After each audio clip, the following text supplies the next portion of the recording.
we're back in the craft room and we're going to do another resin craft today. I had some leftover resin from another project, so I thought it would be fun to experiment with these Pearl X pigments that I have. And they're like metallic pigment powder. So what I'm going to do is I have my mold,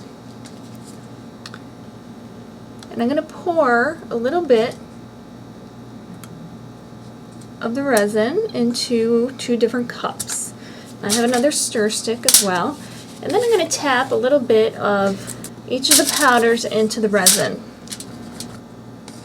and you get these nice metallic colors. And there's the purple. So what I'm going to do is I'm going to do a bigger one. Maybe I'll do a heart, and I'm going to do 2 of these smaller ones. Just pour a little bit of the resin into here and make sure I don't fill it to the top. Now you can use a toothpick for the next step, but I happen to have this wire just laying around, so I'm going to use that instead. Now I'm going to dip my wire into some of the green, and I'm going to pick it up and I'm going to put a drop in there. I'm going to pick up a little bit more and put a drop over here. And I'm going to do the same with the purple. I'm going to put 2 drops in there.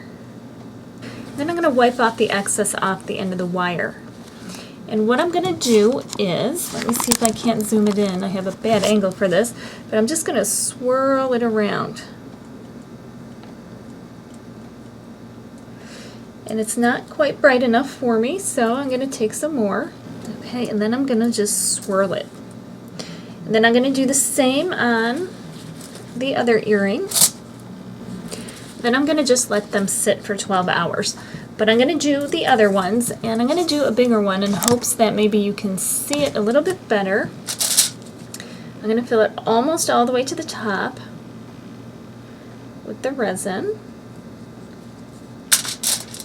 And then I'm going to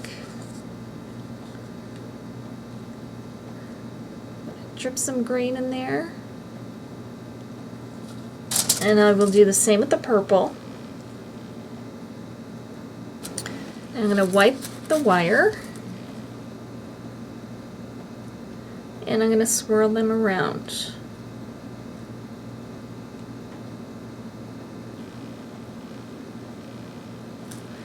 And then I will let that sit for 12 hours as well. I've unmolded the resin pieces and I put some clear nail polish on the top. And here is the one swirl. I don't know how well you can see it, but it gives it a lot of depth. I think it's kind of cool. And then here is the one where I just took the leftovers and poured it in there, and that's how it came out. And that's kind of neat too. I mean, it really has a lot of rich color to it. And then here are the smaller teardrop pieces. And they have a lot of depth too, the way it kind of suspends in there. So that's really cool. So there they are. I hope you like it. Hope you give it a try. Remember to rate, comment, and subscribe. And remember to check out my website at www.craftklotch.com, and you'll see directions for this and all my other crafts on there. So thank you again for watching, and we will see you next time. Happy crafting!